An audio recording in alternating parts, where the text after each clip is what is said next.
রবিশঙ্কর বল আর এক রকম উত্তর গালিবের কাছ থেকে এখানে হাজির করছেন আমাদের কাছে। গালিব বলছেন যে আমাকে বুঝতে পারেনি লোকে, এক। আর দুই, সত্যি সত্যি আমি এই সিপাহীদের সমর্থন করছিলাম না, কারণ তারা স্বাধীনতার জন্য লড়ছিল না, তারা লুট করছে, তারা নির্বিচারে মারছে, তারা ভাঙচুর করছে। বলতে বলতে গালিব কাতরোক্তির মতন বলে ফেলেন, আবার বলছি, রবিশঙ্কর বালের গালিব, সাদাত হাসান মান্টোর গালিব কাতরোক্তির মতন করে বলে ফেলেন যে সিপাহীরা তসবির খানা ভেঙে ফেললো মান্টো ভাই, ছবির মহল ভেঙে ফেললো। ছবির মানে জানো? কি করে আমি ওদেরকে এই সহযোগিতা করবো বা ওদের পক্ষে দাঁড়াবো? আমি দাস্তানগো ফুলের গুচ্ছ, তাতে আমি কি করে লিখবো? ছোট্ট জায়গা আমি আপনাদের পড়ে শোনাই, যেখানে গালিবের জবাব এবং হাহাকার এই দুটোই আপনাদেরকে এই জবাবটা পাওয়া যাবে, কারণ এটা অন্য কোথাও পাওয়া যাবে না। এই একেবারেই ওর বানানো, মানে ও নিজের বানানো রবিশঙ্কর। একটুখানি বেশিক্ষণ সময়। গালিব বলছেন মান্টোকে উদ্দেশ্য করে, মান্টো ভাই আপনি ক্ষুব্ধ হবেন জানি, তো ওই ছোট লোক সিপাহীদের রাজত্ব আমার পক্ষে মেনে নেওয়া সম্ভব হয়নি। আমার তহজিব তো আলাদা। এই তহজিব কথাটা আপনারা মনে রাখবেন, আমি একটু পরে এই তহজিব কথাটা আর একটা প্রয়োগের দিকে আসবো, এক্ষুনি আসবো। আমি অনেকক্ষণ সময় নিয়ে ফেলেছি, আর বেশিক্ষণ নেই, মিনিট 15-20 হয়তো আমি বলতে পারবো, তার মধ্যে যতটা পারি। এই তহজিবে আমি একবার আসবো। আমার তহজিব তো আলাদা। তহজিব কথার বিচিত্র মানে, সভ্যতা একটা মানে হতে পারে, সংস্কার একটা মানে হতে পারে, শিক্ষা দীক্ষা, বিচার বিবেচনা, সব মিলে মিশে আছে তহজিব। আমার সংস্কার আলাদা। আমি না খেয়ে মরে গেলেও কারো তসবির মহল পুড়িয়ে দিয়ে আসতে পারবো। ব্রিটিশরা অত্যাচার করছে আমার উপরে, ইয়েস করছে, কিন্তু আমি তসবির মহল, ছবির মহল পুড়িয়ে আসতে পারবো তার জন্য না। আমি নিজের চোখে দেখেছি কেল্লার এক একটি সৌন্দর্য সিপাহীরা কিভাবে ধ্বংস করেছে। বিদ্রোহ জিইয়ে রাখার জন্য ওদের তখন দরকার শুধু রুটি আর পয়সা। ওরা কত অমূল্য সম্পদ বেচে দিয়েছিল। বিদ্রোহের নাম যদি এই বর্বরতা হয়, আমি তাকে সমর্থন করি না। আমি তাই মনে প্রাণে চেয়েছিলাম ব্রিটিশ যেন শাহজাহানাবাদ অধিকার করতে পারে, তাতে অন্তত শান্তি ফিরে আসে। আমরা গালিবের এই পজিশন সমর্থন করতে নাই পারি। আমরা বলতে পারি যে ঠিক আছে, একটা তসবির মহলের বিনিময়ে যদি ভারতের স্বাধীনতা আসতো, তাহলে এরকম 5টা তসবির মহল পুড়িয়ে দেওয়া আমি সহ্য করে নেবো, তাকাও না ওইদিকে, অন্যদিকে মুখ ফিরিয়ে থাকবো, খারাপ লাগবে। কিন্তু গালিব পারবে না।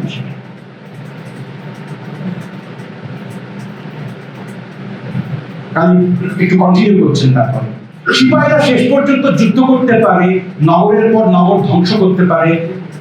এইবারে গালিব বেরিয়ে আসছেন। এতক্ষণ পর্যন্ত কথাটার সূত্রে আমরা মনে করতে পারি, দাদা ভাই 5টা মিনিট একটু ওটা রেখে দেওয়া যাবে, 4টা না দিলে 5টা মিনিট এরকম খাবে না।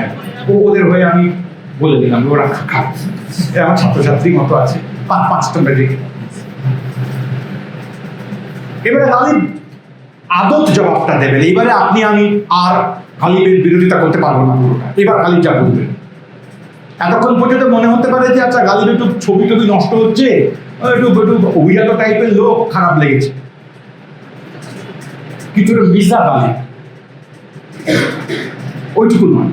এবারে গালিব, সিপাহীরা শেষ পর্যন্ত যুদ্ধ করতে পারে, নগরের পর নগর ধ্বংস করতে পারে, স্বাধীনতা কখনো আনতে পারে মানতে ভাই।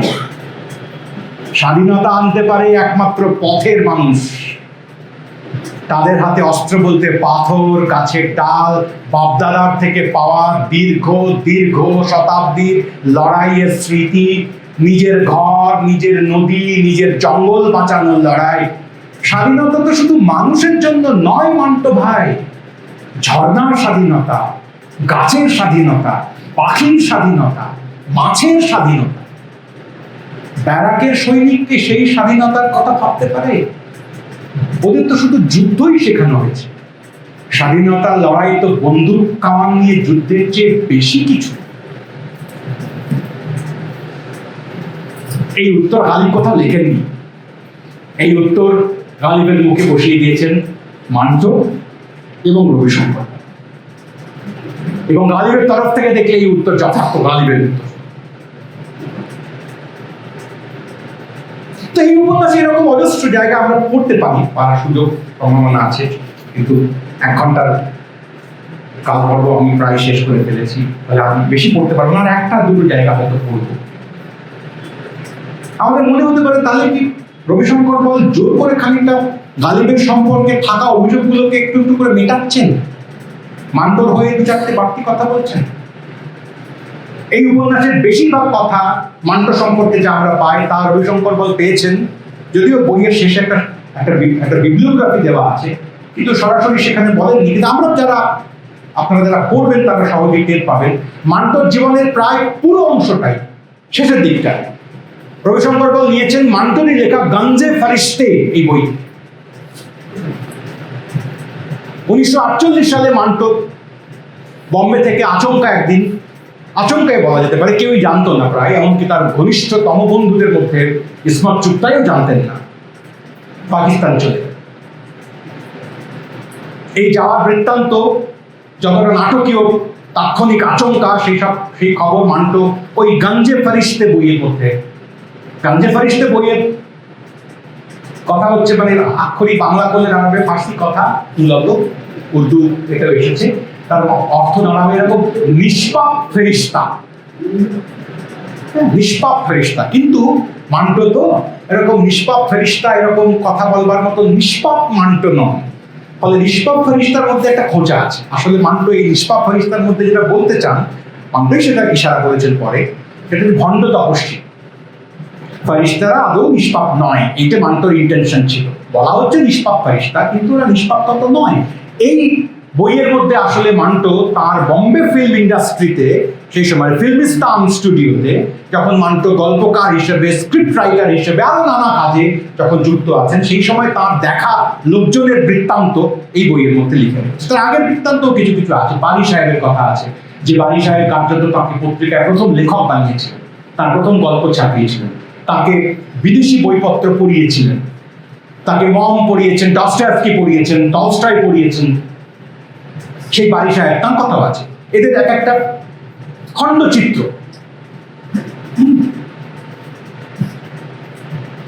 বিভিন্ন নায়কের কথা, ফিল্ম ইন্ডাস্ট্রির বিভিন্ন সাধারণ ব্যক্তির কথা সেসব আছে।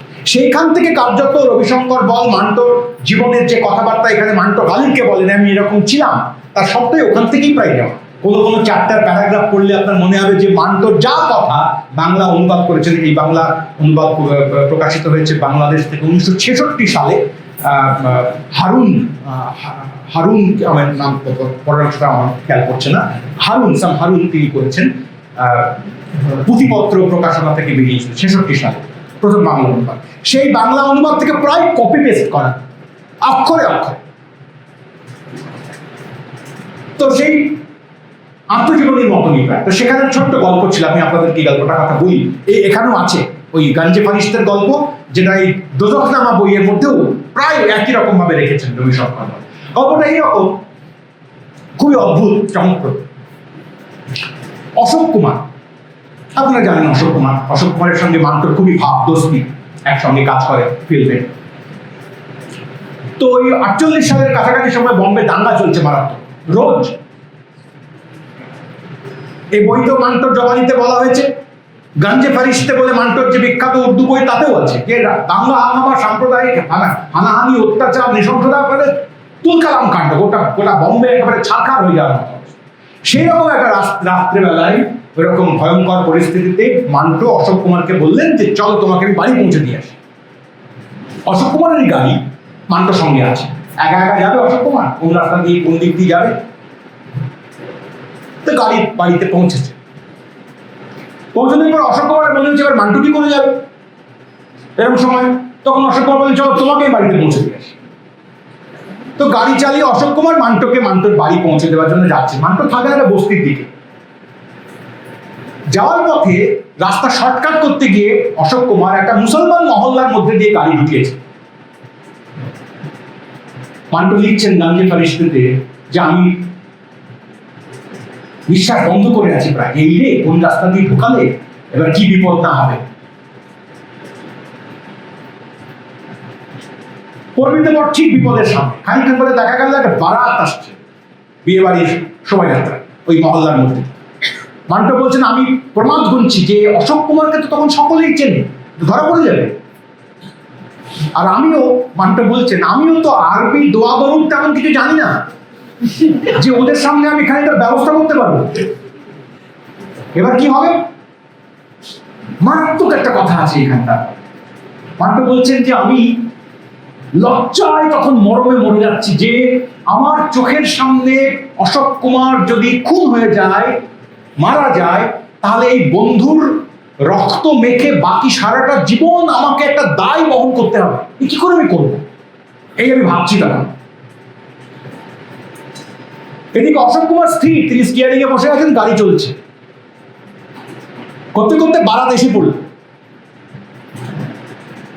মান্টো বলছেন আমি তখন প্রায় জানলা দিয়ে ঝাঁপ মেরে বেরিয়ে পড়বো, ভাবছি যে ও শোনো, ওর কোনো দোষ নাই, আমি মুসলমান, সাদাত হাসান মান্টো আমি, ও আমাকে পৌঁছে দিতে যাচ্ছে, বাড়ি পৌঁছাতে যাচ্ছে, আমার বন্ধু, এটা বলবো এই ভাবছি। সেই সময় দুজন যুবক এসে অশোক কুমারকে দেখে চিনতে পারলো, বললো অশোক ভাই এদিক দিয়ে না, ওই বাঁদিক দিয়ে রাস্তায় আপনি চলে যান, এই রাস্তাটা বন্ধ আছে, এখন বারাত চলছে, আপনি বাঁদিকে চলে যান। তো আমি হাঁপ ছেড়ে বাঁচলাম। স্টিয়ারিং এ অবিচল বসেছিল অশোক কুমার, সে বলে দেখলেন তো, দেখলে তো, ওরা আর্টিস্টদেরকে কিছু বলে। এরপরের বাক্যটা হচ্ছে গান্ধী ফেরিস্টু, ওই যে বলা হলো বাঁ দিকে চলে যান, বারাত বলেছিল যে বাঁ দিকে চলে যান, গলি আছে। মান্টো লিখছেন তারপরের প্যারাগ্রাফ লিখছেন, এরকম অবস্থায় আমি বাঁ দিকে বাঁক নিয়ে পাকিস্তান চলে গেলাম। আপনারা যারা একটু তরফ দিয়ে পড়বেন তারা বুঝতে পারবেন যে বাঁ দিকে বাঁক নিয়ে পাকিস্তান চলে যাওয়াটা বেদনাদায়ক হচ্ছে, ব্যথা বানাচ্ছে। কতবার বাঁ দিকে বাঁক নেবে, কতবার নিজেকে এলিমিনেশন দেবে। মান্টো যখন চলে গেলেন পাকিস্তান 47-এর ঠিক পরে পরে, ইসমাত চুগতাই তাকে বহুদিন কথা বলেন, তার সঙ্গে এত গভীর ঘনিষ্ঠ সম্পর্ক, বন্ধুর মতন। খুব ঘনিষ্ঠ বন্ধু হলে আমরা খানিকটা তৃপ্ত থাকি, মানে কন্টেন্ট। আচ্ছা বন্ধু, এই যে আগে বলছেন খাপ লাগে, আমাদের প্রত্যেকে খাপ না হলে খুব ছটফট থাকে, খাপ নেই, তাহলে কি? আপনারা নিশ্চয়ই অনুমান করতে পারবেন ওরা কেমন বন্ধু। এ পর্যন্ত কত প্রবলেম নেই, ওরা কেমন বেশি বন্ধু, তখনই আমাদের ভুরু একটুখানি একটু ওঠে। ওরা খুব বন্ধু, তখন আরো ভুরু ওঠে। তারপরেও যখন কিছুতেই টের পাওয়া যায় না ব্যাপারটা কি, তখন ওরা নানা ধরনের গল্প তৈরি করতে। ইসমাত চুগতাই এবং সাদাত হাসান মান্টো বন্ধু ছিলেন, খুবই বন্ধু ছিলেন, বন্ধুর অতিরিক্তও ছিলেন, কিন্তু প্রেমিক প্রেমিকা ছিলেন। পারস্পরিক সম্মতিপ্রাপ্ত প্রেমিক প্রেমিকা বলতে যা বোঝে তা ছিল। আমার আপনার মনে হতে পারে যে ওদের সম্পর্ক, ওদের কথাবার্তা, ওদের সব পরস্পরের সম্পর্কে লেখা ইত্যাদি থেকে আমি এটা অনুমান করে একরকম তৃপ্তি পাবো যে ওদের মধ্যে একটা গভীর প্রণয় ছিল, যা কখনো মুখ ফুটে কেউ বলেন। মনে করতে পারেন, মনে করে যদি সুখ হয় মনে করুন। কিন্তু পৃথিবীতে বহু এমন সম্পর্ক থাকে যা এরকম এই পর্যন্ত বন্ধু, এরপরে 1.5 পা হাঁটলেই তারপরে প্রেম, এরকম সবসময় দরকার পড়ে না। মান্টো আর চুগতাই, ইসমাত চুগতাই সম্পর্ক কতটা কেন? মান্টো লিখেছেন নিজেই, ওই লেখা ইসমাত চুগতাইকে নিয়েও লেখা আছে এই গান্ধী ফেরিস্টুর বইয়ের মধ্যে। তাতে লিখেছেন যে আমার স্ত্রী সাফিয়া, আমার স্ত্রী ইসমাতের প্রেমে পড়েছে। ওদের মধ্যে খুবই ঘনিষ্ঠ সম্পর্ক ছিল।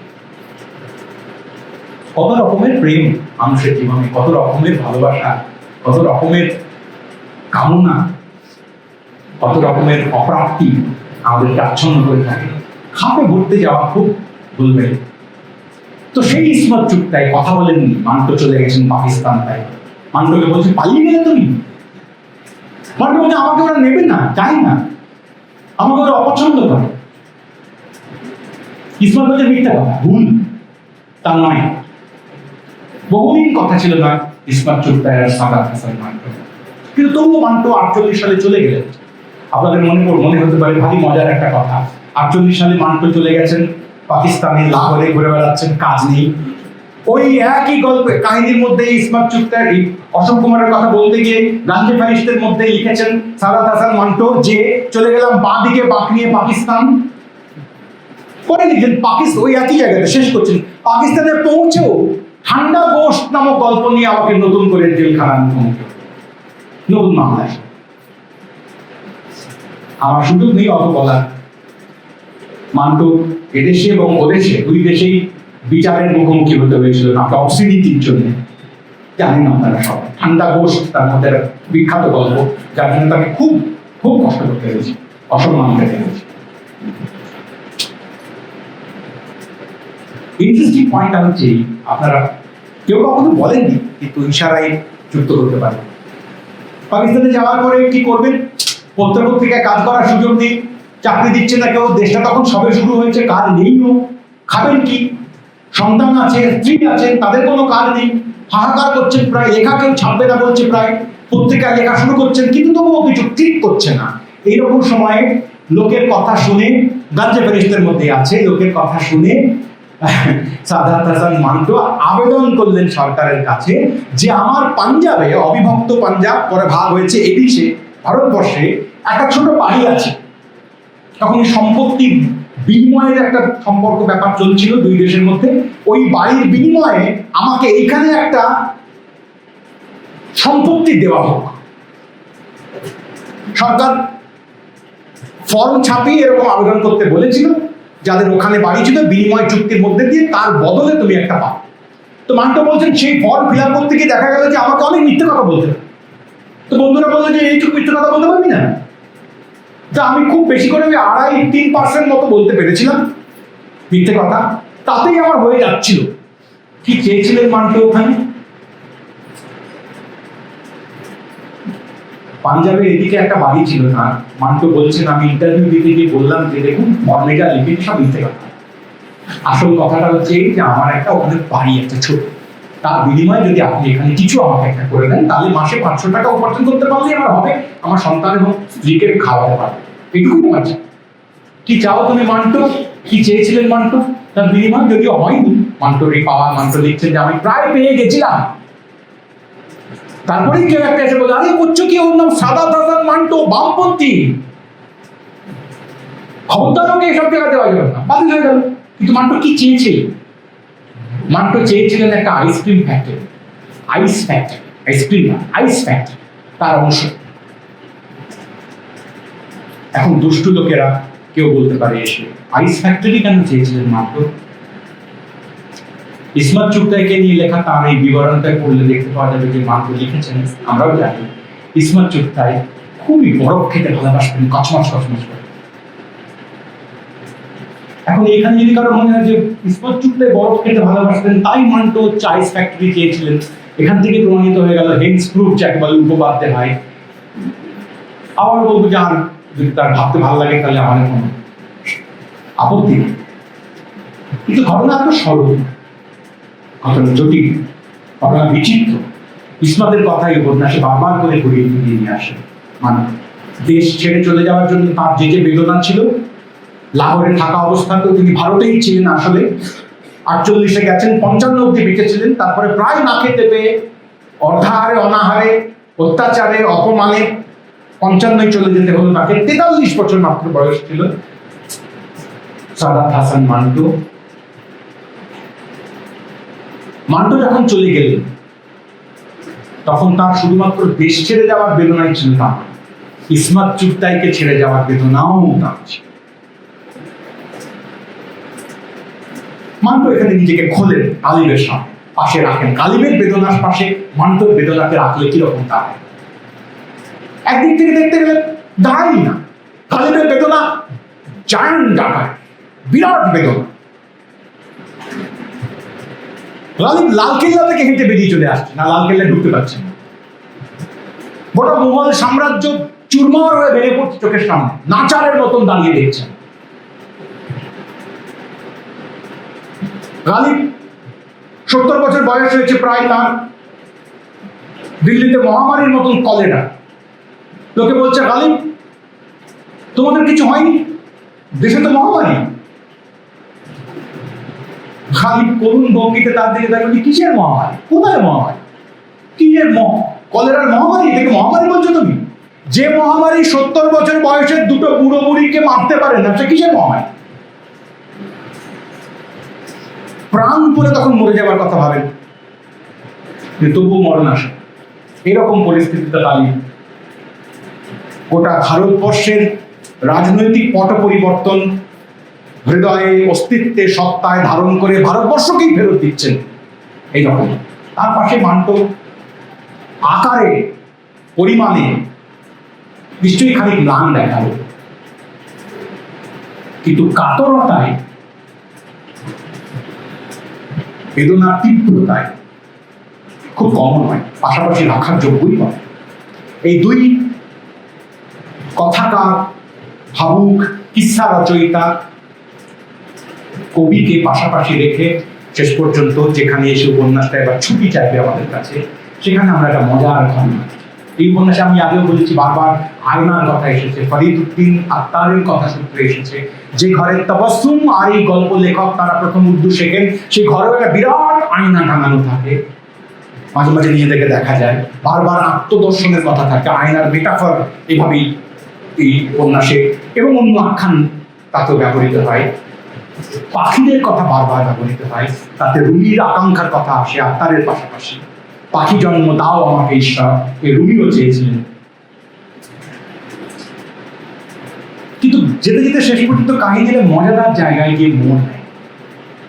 এটা বলে আমি শেষ করব, তারপরে কয়েকটা কবিতা আপনাদের পড়ে শোনাবো, যাদের কথা আছে এখানে তাদেরই লেখা কবিতা।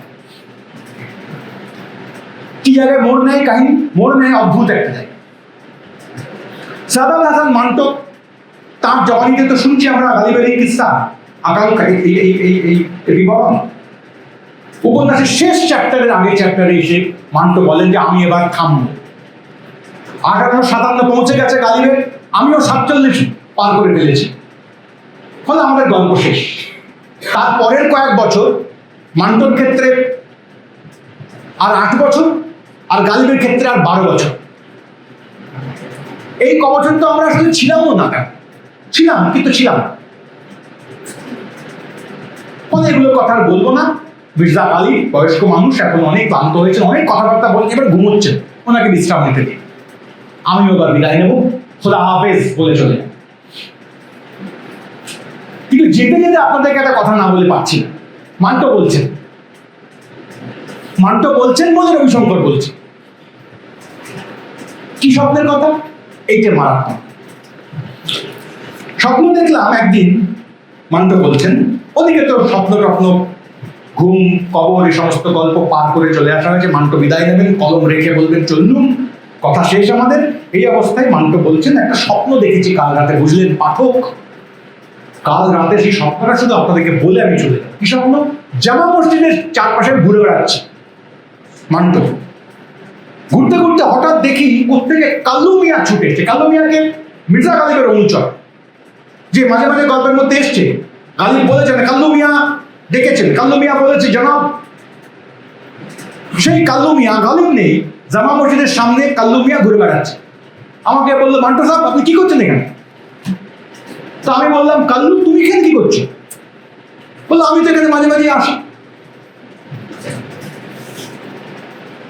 মান্টো বললো, তুমি আমাকে চিনলে কি করে?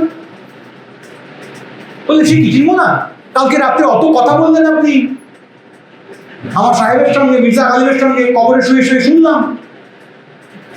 তুই ছিল ওখানে? হ্যাঁ। এবার মান্টো বলছে, আমি কোথায় ছিলাম? বলছি, কেন কবরে ছিলেন? এবার মান্টো বলছে, কিন্তু আমি তো মরিনি কাল্লু, আমি তো জামা মসজিদের সামনে ঘুরে বেড়াচ্ছি এখন, এই 20 শতকে। আমি কখন বললাম? এবার কাল্লু বলছে যে তাই। এবার পড়ি, আমি তো এখনো মরিনি কাল্লু। তাই? কাল্লু মাথা চুলকোতে বলে, তাহলে হয়তো স্বপ্ন দেখেছি। স্বপ্নে? তুমি তো মরে গেছো কাল্লু। কাল্লুর উত্তর, তাতে কি মান্টো ভাই? মান্টো, মরা মানুষ স্বপ্ন দেখে?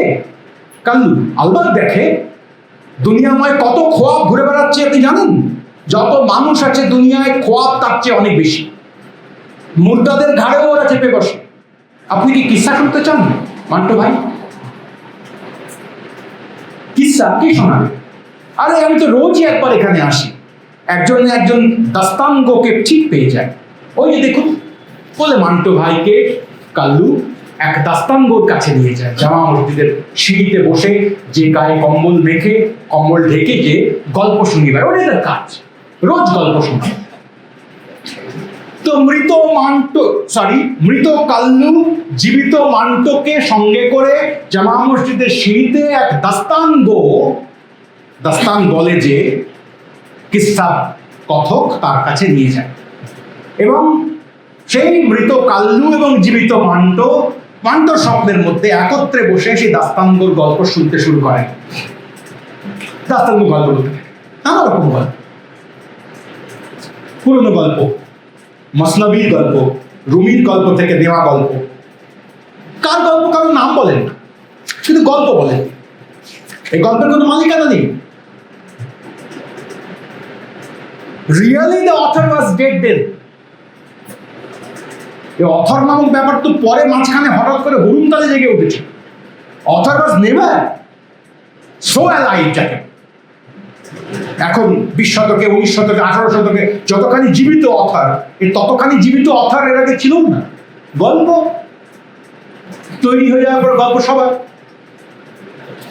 গল্প জামানা, সেই গল্প কথক জামা মসজিদের গল্প বলতে থাকে। বলতে বলতে কি হয়, গল্প এক সময় থামে এসে, আমি গল্পটা বললাম না, চমৎকার গল্প, আপনারা পড়েছেন বা পড়বেন, আমাদের তাতে আগ্রহ নেই, আমাদের আগ্রহ এখানেই ভাগ। দাস্তানগোর নিরাপত্তা ভেঙে কাল্লু উত্তেজিত হয়ে বলে, তারপরে বলতো দাদুকির কি হলো? দাদুকির গল্প বলা হচ্ছিল, দাস্তানগো বলছিল দাদুকি নামক এক চরিত্রের গল্প। শেখের বাড়িতে সবাই নিজের নিজের কাজে ফিরে গেল, দাদুকি আবার হাঁটতে শুরু করলো। দাদুকি এবার কোথায় যাবে? এবার দাস্তানগো উত্তর দিচ্ছে, উপন্যাস ফুরিয়ে আসছে। দাস্তানগো বলছে দাদুকি এবার কোথায় যাবে এই প্রশ্নের উত্তরে, কোথায় এবার যাবে? আমার ঝোলাই ছিল, ঝোলাতেই আবার ফিরে এসেছে। বলতে বলতে দাস্তানগো তার কাঁধের ঝোলা থেকে একটা কাঠের পুতুল বের করে বলে, দেখো মিয়া, এই হলো দাদুকি, যার গল্প এতক্ষণ বলছিলাম। আর কে কে আছে তোমার ঝোলাই মিয়া? দেখো তবে, এটা কে চিনতে পারো? হুজুর মির্জা সাহেব গালিব। জামা মসজিদের সিঁড়িতে বসা দাস্তানগো, তার সঙ্গে দেখা হচ্ছে মান্টোর কাল্লুর সঙ্গে। সেই দাস্তানগো তার ঝোলা থেকে বের করে আনছে মির্জা গালিবের পুতুল। এটা কে? মির্জা গালিব। সে কে? আমারই গল্পের চরিত্র, ওই দাস্তানগোর গল্পের চরিত্র। আর একে চিনতে পারো? জাহাপনা বাহাদুর শাহ। সেও ঝুলির মধ্যেকার একটা পুতুল। এই যে কাল্লু লাফিয়ে ওঠে, মান্টো ভাই, আপনিও কাঠপুতলি হয়ে গেছেন। দাস্তানগো তার ঝোলা থেকে একের পর এক কাঠের পুতুল বের করে মসজিদের চত্বরে সাজিয়ে দিতে থাকে। আমি অবাক হয়ে দেখি, আমি মানে কে? আমি মান্টো দেখছেন অবাক হয়ে। আমি অবাক হয়ে দেখি এরা সবাই আমার দোজখ নামা উপন্যাসের চরিত্র। রঙিন পুতুলগুলো আলোয় ঝলমল করতে থাকে। ইতিহাসের ধুলোবালিতে ওরা মলিন হয়ে যায়নি। হে আমার দোসর পাঠক, এবার মান্টোকে বিদায় দিন। খোদা হাফেজ। কাহিনী কোথা থেকে শুরু হলো আবার আপনারা খেয়াল করে দেখুন। কাহিনী শুরু হলো মান্টোর এক অপ্রকাশিত পাণ্ডুলিপি খুঁজে পাওয়া হয়। সে পাণ্ডুলিপিতে লেখক মান্টো, তিনি কি নিয়ে কথা বলছেন? গালিবকে নিয়ে কথা বলছেন। সেই পাণ্ডুলিপি পেল কলকাতা শহরের এক 20 শতকী লেখক। সে উর্দু শিখলো, শিখে এই গল্প সে অনুবাদ করতে বসলো। এবার সে অনুবাদ করছে গল্প যে আমরা পড়লাম তখন সব মান্টোর লেখা গল্পের অনুবাদ। মাঝে মাঝে সেই অনুবাদের মধ্যে কথক ঢুকে পড়লো, মানে যে ঔপন্যাসিক অনুবাদ করছে ঢুকে পড়লো। কি করে? তাবাসসুমের সঙ্গে তার কথোপকথনের সূত্রে।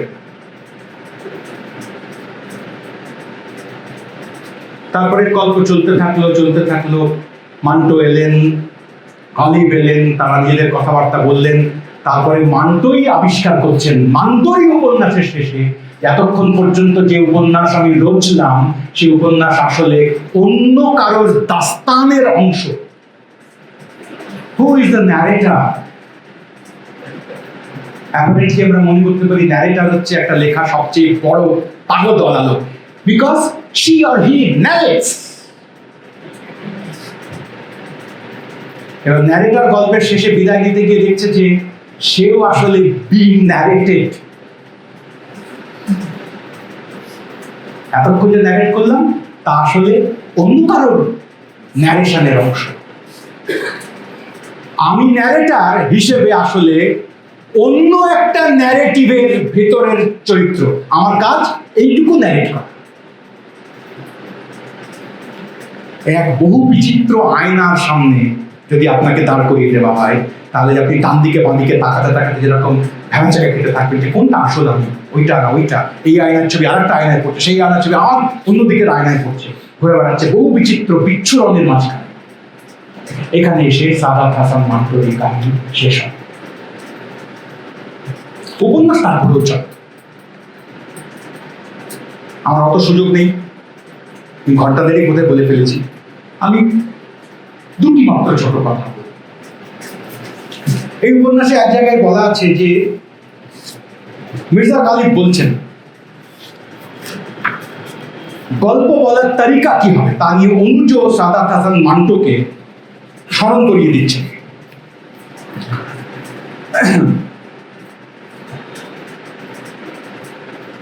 যে কি করে গল্প বলতে হয়, গল্প বলার বৈশিষ্ট্য কি, ধরন ধারণ কি। এই বইয়ের 139 পৃষ্ঠায় পাওয়া যাবে এই ছোট্ট জায়গাটা। আমি ওই অংশটুকু বলে তারপরে এবার আর সত্যি সময় না, কটা বাজে? 8:30, 10 মিনিট। বলছেন মাঝে দু একটি কথা বলে নিতে দিন, গালিব বলছেন মান্টোকে। ভাববেন না বুড়ো হাবড়া গালিব যা মনে আসছে তাই বলছে। কিস্সা বলারও একটা তরিকা আছে। যে কেউ এসে বললো চল গল্প বলছি কিস্সা, এরকম হবে না। তরিকা আছে, নিয়ম আছে, ব্যাকরণ আছে, পদ্ধতি আছে। তরিকার প্রথম কথাটা হচ্ছে এই যে যে কিস্সার মধ্যে আপনি নেই তা আপনি বলতে পারেন। তো কিভাবে থাকেন একটা কিস্সার মধ্যে? আপনার বাগানে যে গাছটার কথা আপনি মন দিয়ে বলেন তা তো বলতে পারেন গাছটাকে ভালোবাসেন বলে। এই ভালোবাসার মধ্যেই আপনি থাকেন। আপনি মানে শুধু একটা রক্ত মাংসের শরীর নয়, আপনার কত রহস্য যা দিয়ে আপনি গাছটাকে ভালোবাসেন। তাই এত কথা বলছি। মীর সাহেবের মসনবিগুলি আমি লিখিনি, কিন্তু পাঠক হিসেবে কোথাও তো আমি তাদের সঙ্গে জড়িয়ে আছি, সেটাই তো থাকা। এভাবেই একজন কবিও তার কবিতার মধ্যে থাকেন। বাজ পাখিটা যখন ওড়ে আকাশে তার ছায়া পড়ে মাটির বুকে, থাকাটা এরকম ছায়ার মতো। আমি নই, আমি নেই, কিন্তু আমিই আছি অন্য ছায়া। এ কথার কাব্যিক সৌন্দর্য দিকে আমি যেতে চাইছি, আমি এর দার্শনিক বিবৃতিটুকুর দিকে আপনাদের দৃষ্টি আকর্ষণ করতে চাইছি। এই যে একটা দৃষ্টিভঙ্গি বা ধারণা আমাদের আছে ভাবা যে একজন ন্যারেটর গল্পটাকে বাইরে থেকে ন্যারেট করেন, বলেন, তিনি গল্পের বাইরের লোক। এই সংস্কারটাকে পুনর্বিবেচনা করার প্রয়োজন আছে। সমস্ত ন্যারেটর, এই গালিব বলেননি, রবিশঙ্কর বলেননি, কিন্তু ওরা যা বলছেন তারপরে ভরসা করে ভর দিয়ে আমি দুঃসাহসের ভাবে সঙ্গে এটা প্রস্তাব করতে চাইছি যে প্রত্যেকটি ন্যারেটর, যদি তিনি যত্নবান ন্যারেটর হন, তাহলে প্রত্যেকটি ন্যারেটর আসলে তার ন্যারেশনের, ন্যারেটিভের অংশ। ন্যারেটর কিছুদিন আউটসাইডার নয়, ন্যারেটর সবসময় ইনসাইড। তার কারণ অনেক বড় কারণ আছে। এক লাইনের কারণ যদি বলতে বলা হয় তাহলে এরকম হওয়া যাবে। কারণ তার ন্যারেটর যে সমস্ত চরিত্রদেরকে নির্মাণ করেন, তাদের কথা ভাবেন, বলেন, উপস্থাপন করেন, সেই সমস্ত চরিত্রের মধ্যে তাঁর খণ্ড খণ্ড আমিটাকে তার খণ্ড খণ্ড বিচার বিবেচনাকে, পছন্দ অপছন্দকে, তার চিন্তা ভাবনাকে বুঝে বুঝে দেয়, তার তুলি বুলিয়ে দেয়, তাকে হাজির রাখে। কখনো কখনো তার জীবনের এটা একটা গুরুত্বপূর্ণ টাস্ক হয়ে দাঁড়ায় যে পাঠক যেন তার উপস্থিতি চরিত্র হিসেবে কাহিনীর মধ্যে কিছুতেই টের না পায়। সেটা উন্নত শিল্পের কথা, শিল্পের লক্ষণ। কত গোপন রাখতে পারে, কিন্তু যত গোপনই থাক, উপযুক্ত টর্চ পেলে, উপযুক্ত আলো পেলে, উপযুক্ত লেন্স পেলে, উপযুক্ত কৌশল আয়ত্ত থাকলে সেই উপস্থিতিকে খুঁজে বের করা যায়। ঠিক যে কারণে প্রতিটি আখ্যান, বিশেষ করে ফিকশনাল ন্যারেটিভের কথা বলছি এখানে আমরা, প্রতিটি আখ্যান ইতিহাসের থেকে আলাদা। প্রতিটি আখ্যান সেই কারণে আমাদেরকে সতর্ক বার্তাও দেয় যে এটা কাহিনী, এটা কারো বলা, যার বলা সে আছে এখানে। আখ্যানকে ইতিহাসের বিকল্প হিসেবে গ্রহণ করো না, বিপদ, ভয়ানক বিপদ। আখ্যান আখ্যান তা ইতিহাসের উপাদান হতে পারে, যেমন এই বইও হতে পারে গালিব এবং মান্টো চর্চার ক্ষেত্রে খুব গুরুত্বপূর্ণ উপাদান। কিন্তু Ghalib did not live like this. এটা রবিশঙ্করের গালিব, কার্যত স্তরটা কতটা এইরকম। এটা আসলে মান্টোর গালিব, এই মান্টো আসলে রবিশঙ্করের মান্টো। তাহলে গল্পটা কিরকম? রবিশঙ্করের মান্টোর গালিব।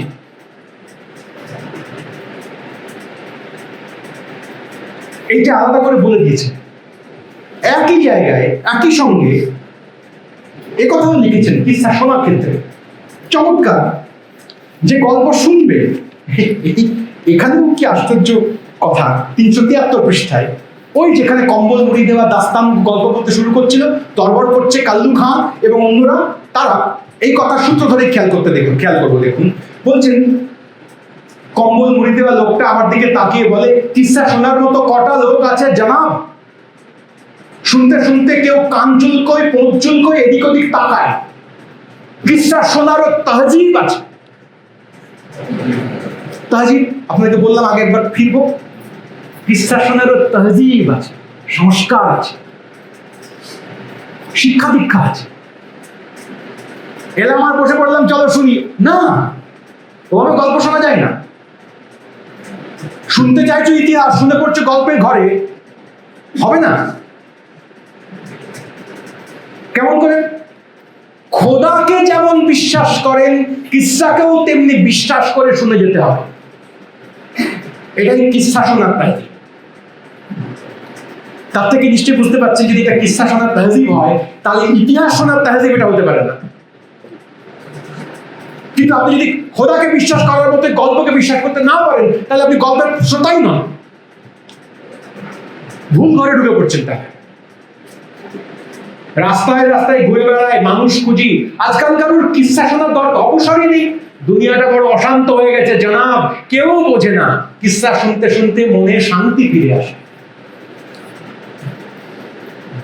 সেই দাস্তানগো বলতে পারতেন যে আজকাল কারোর কিসসা শোনার অবসরই নেই, আজকাল সবাই রিল দেখতে ব্যস্ত। অবসর লাগবে কিসসা শোনার। ইতিহাসের ছাত্র কিসসা শোনার ঘরে যেতেই পারে, কিন্তু সে খোদাকে বিশ্বাস করার মন নিয়ে তো যাবে না, যাওয়ার কথাও নয়। তা যদি তার সে ইতিহাসের ছাত্র হয়, তাহলে সে সন্দেহ করার মন নিয়ে যাবে। তাহলে ঘর পাল্টে ফেললে মুশকিল, উদর পিড়ি উদর ঘাড়ে চলে। এই গভীর গোলকধাঁধার মধ্যে দিয়ে উপন্যাসটা ক্রমশ এসে এইখানে দাঁড়ায়। দু রকমের দুটো চামচার, হিস্টোরিক্যাল চামচারের মুখোমুখি এসে আমাদের গল্পের ছুটি যায়। আমি বললাম এখনই, খোদা হাফেজ বলে মান্টো বিদায় দিচ্ছেন। গালিব আগেই আবার ঘুমিয়ে পড়েছেন ক্লান্ত হয়ে। 1857 পার হয়ে গেছে, সিপাহী বিদ্রোহ শেষ। গালিবের আর কিছু করণীয় নেই, কোনো মতে একটা দাস্তানগো লিখে শেষ করেছেন। আর প্রচুর চিঠিপত্র লেখেন বন্ধু বান্ধবকে, এদিক সেদিকে খবর নেন, কেমন আছো, আমার দিন কাটছে না, ইত্যাদি ইত্যাদি। কেন এখনো মৃত্যু এসে পৌঁছচ্ছে না তার অপেক্ষা করছেন। কিন্তু উপন্যাস তবুও ফুল হলো না। রবিশঙ্করের উপন্যাস মান্টোর চলে যাওয়ারও পরে আরেকটু চলত, একটা ছোট্ট কাহিনী দিয়ে শেষ হলো আসলটা, নাও চলতো। তাবাসসুম আর সেই উপন্যাসের কথক, এই উপন্যাসের কথক অনুবাদক, তারা আবার এক জায়গায় এসেছে, কি কাজ করবে, কি কি হবে, সব নিয়ে কথা বলছে। বলতে বলতে তানসেনের গল্প উঠে আসে। রবিশঙ্কর বলে এই তানসেনের গল্পটা না বলে দোজখনামা শেষ করতে পারেনি। কি হয় তানসেনের সেই গল্পে, আপনাদের সবার জানা গল্প, দোজখনামা পড়ে জানার দরকার নেই। তানসেনের গল্প সেই যে তাকে সম্রাট একদিন বলেছেন যে দীপক রাগের আমি আলাপ শুনতে চাই। তানসেন জানেন আপনারা, তবুও বলছিল একজন যদি না জেনে থাকেন। তানসেন বললেন যে দীপক রাগ আমি পারবো না, কারণ পারতেই হবে না, না হবে না। কি কারণে না, ও রাগ গাইতে গেলে আমি মরে যাবো, অবধারিত মৃত্যু। তো একবার বললেন বাজে কথা বলো না তো, ছল টল করছো তুমি, গাও অমুক তারিখে এই দিনে দীপক রাগের আমি শুনবো। তানসেন কি আর করবেন, রাগি হলেন। তিনি চাইছিলেন না কেন, দীপক রাগে গান গাইতে গাইতে তিনি জানতেন যে রাগ এমনই একটা উচ্চাঙ্গের জায়গায় তাকে নিয়ে যাবেন। তিনি শিল্পী হিসেবে এতই দক্ষ যে তিনি গোটা শরীর আগুনে জ্বলছিলেন। দীপক রাগ, এই রাগ, ফলে গান গাইতে গাইতে তিনি পুড়ে মারা যাবে, আত্মহত্যা। শুধু দীপক বলে নয়, সব শিল্পই একটু একটু আত্মহত্যা ঘটায়, আপনারা জানেন নিশ্চয়ই। দীপক একেবারে হত্যা ঘটায়, আক্ষরিক। তো তখন তানসেনরা ছক করলেন। তানসেন তার দুই শিষ্যাকে, এক কন্যাও বটে, তাদেরকে শেখালেন যে দীপক রাগে তো আমি গান গাইবো, তো তোমরা ওই সময় মেঘ, যখন আমি গাইবো অমুক তারিখে, তখন মেঘ রাগে গান তোমরা শুরু করবে।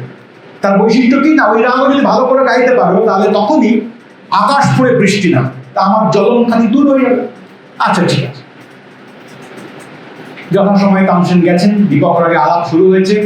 আলাপ খানিক দূরে এগোনোর পরে যখন তানসেনের শরীর চলছে, তখন তানসেন সভা ছেড়ে ছুটে বেরিয়ে চলে আসে, যেখানে ওই মেঘ রাগের আলাপ শুনতে পাওয়া যাবে সেই দিকে হাঁটতে থাকে। এবং গল্পে যা হওয়া তাই হবে। শেষ দুই প্যারাগ্রাফ পড়ে শোনাই। তখনই সরস্বতী ও রূপবতী মেঘের আলাপ শুরু করেছে। গানের সঙ্গে সঙ্গে দিল্লির আকাশ মেঘাচ্ছন্ন হয়ে গেল, ঝোড়ো হাওয়া বইতে শুরু করলো।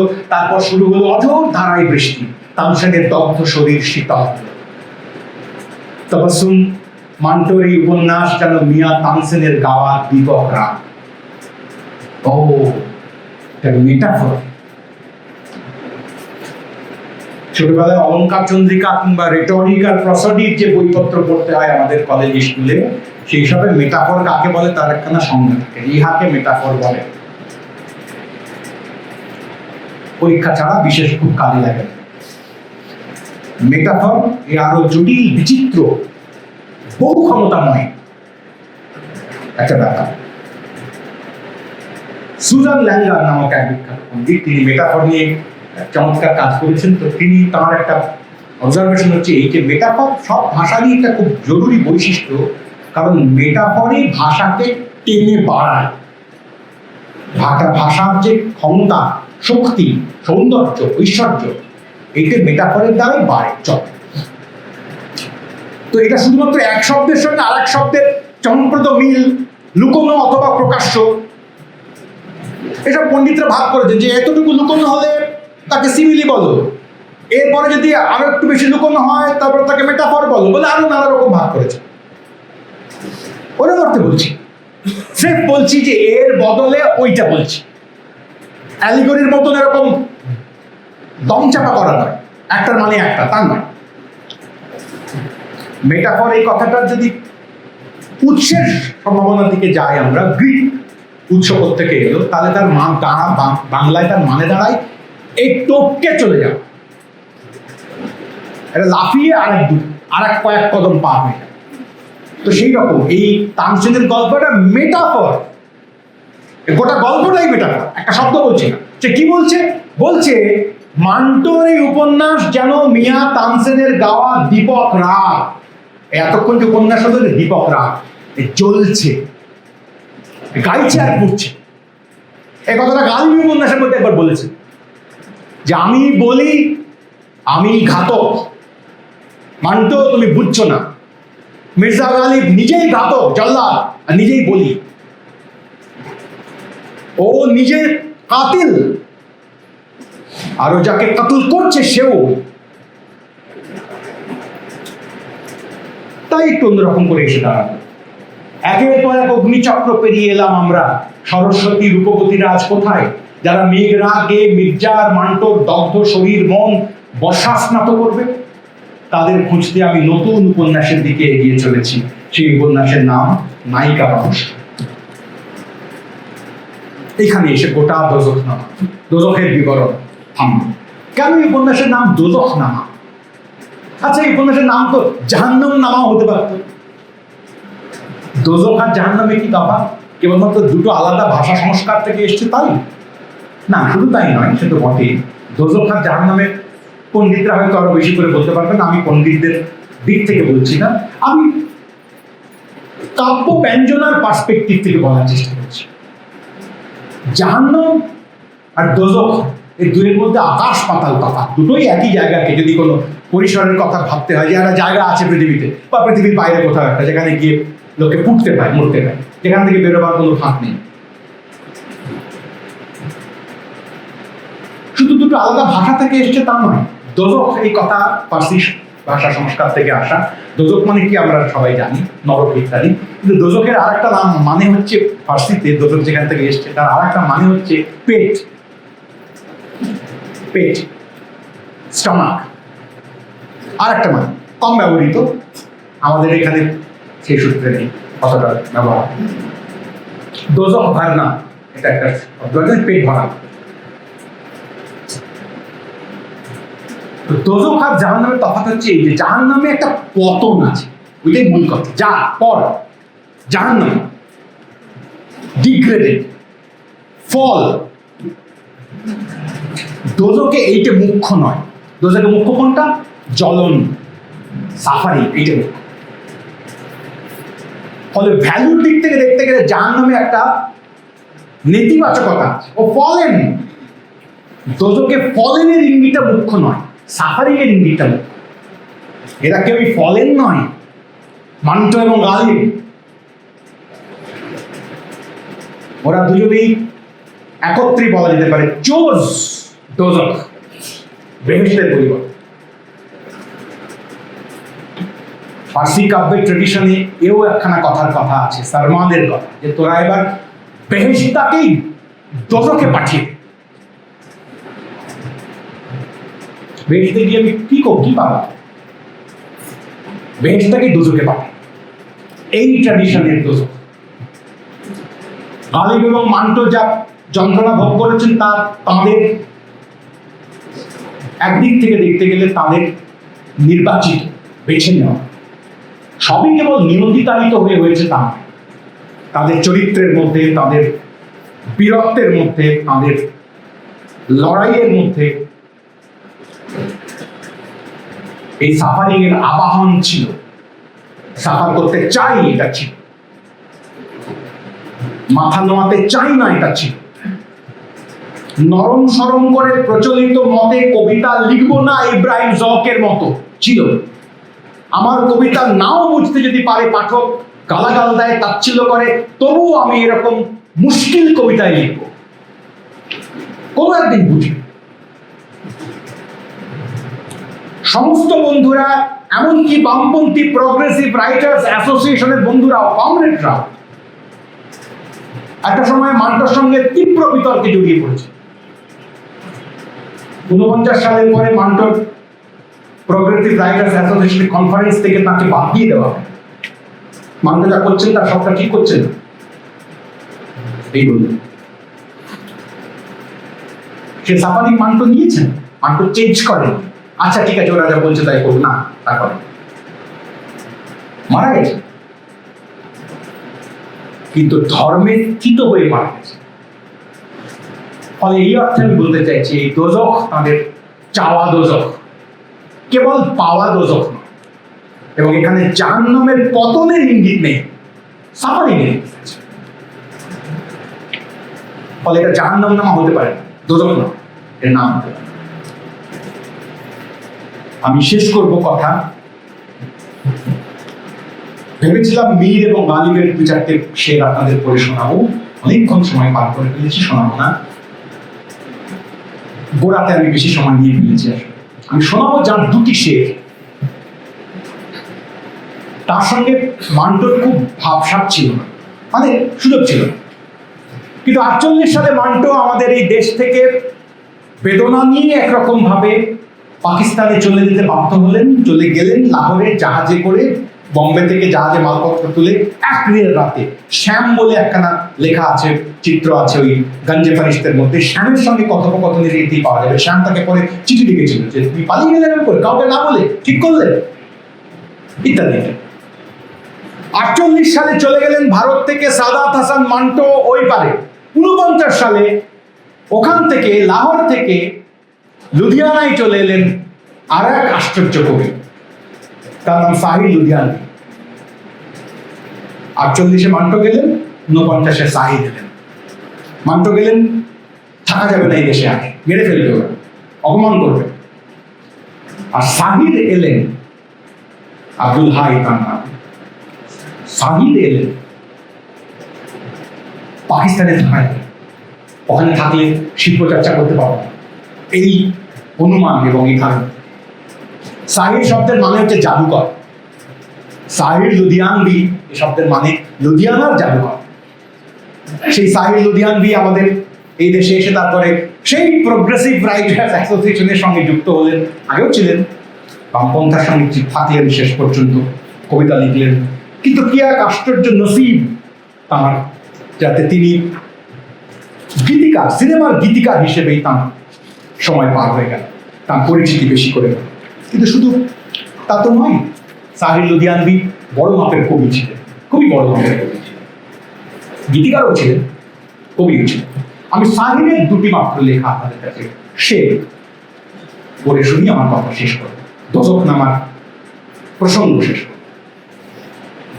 সাহিরের প্রথম যে শেরটা আমি পড়ি, আসলে মুশকিল হচ্ছে উর্দু ভাষার এমনই একটা জোর এবং সৌন্দর্য, তারপরে যত ভালো অনুবাদই আপনি পড়েন না কেন জোলো লাগে। আর এই আমার অনুবাদ তো জোলো লাগবেই, বড় উর্দুবিদ যারা তাদের অনুবাদও তেমন পছন্দ হয় না। কিন্তু তবুও নাচার হয়ে আমি আপনাদের কাছে এই আপাতত পড়ছি। সাহির লুধিয়ানবির কবিতার অনুবাদ বাংলা ভাষায় খুব বেশি হয়নি, এটা সাহিরের দুর্ভাগ্যই বটে, আমাদেরও খুবই দুর্ভাগ্য। साहिर लिखचन, फन जो नादार तक नहीं पहुंचा, फन जो नादार तक नहीं पहुंचा, अभी मेयार तक नहीं पहुंचा। এটা মান্টোরও কথা হতে পারতো, যে মান্টো ঝগড়া করেছেন বারবার, কেন এসব লিখছো, এত বেশ্যাদের কথা, রান্ডি এই শব্দটাই থাকতো খুব বেশি বেশি করে, এত এদের কথা কেন তোমার লেখায় থাকবে বারবার, তুমি কি আর কিছু দেখতে পাও না পৃথিবীতে? মান্টো বারবার চেষ্টা করেছেন তার জবাব দিতে তার মতো করে। অপারেশনের চূড়ান্ত কত দূর পর্যন্ত অপারেশন তিনি দেখেছেন চোখের সামনে, তার জবাব দিতে চেষ্টা করেছেন। সাইডের এই লেখাটুকু আমি ওই মান্টোর তরফ থেকে পড়ে শোনাচ্ছি। তোমরা অমর কাব্য যা তোমরা লিখিও, যারা বন্ধু আছো সুখে, কতটা সেই রকম ইশারা পাওয়া যাবে এই সাহিরের লেখা।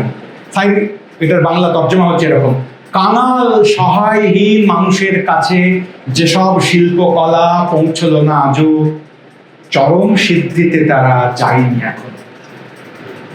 যে শিল্পকলা কাঙাল আর অসহায় লোকের কাছে পৌঁছতে পারেনি, তার শিল্প সিদ্ধিও হয়, শিল্প হিসেবেই তা দেয়। फन जो नादार तक नहीं पहुंचा, अभी मेयार तक नहीं पहुंचा। साहिर लिखছেন আরেকটি বিশেষ, न मुंह छुपा के जिए न सर झुका के जिए, सितमगारों की नजर से नजर मिला के जिए, अब एक रात अगर कम जिए तो कम ही सही, यही बहुत है कि हम मिसालें जला के जिए। বাংলা বোঝার কোনো অসুবিধা নেই, তো না মুখ লুকিয়ে বাঁচি না মাথা ঝুঁকিয়ে, বেঁচে থাকি শোষকের চোখে চোখ রেখে, এক রাত্রি কম যদি বাঁচি তাই সই, এই তো অনেক যদি মশাল জ্বালিয়ে বেঁচে থাকি। হ্যাঁ, গান আসলে কবিতা আকারে সাদাত হাসান মান্টুর তরফ থেকে এই কথাটা আসতে পারে।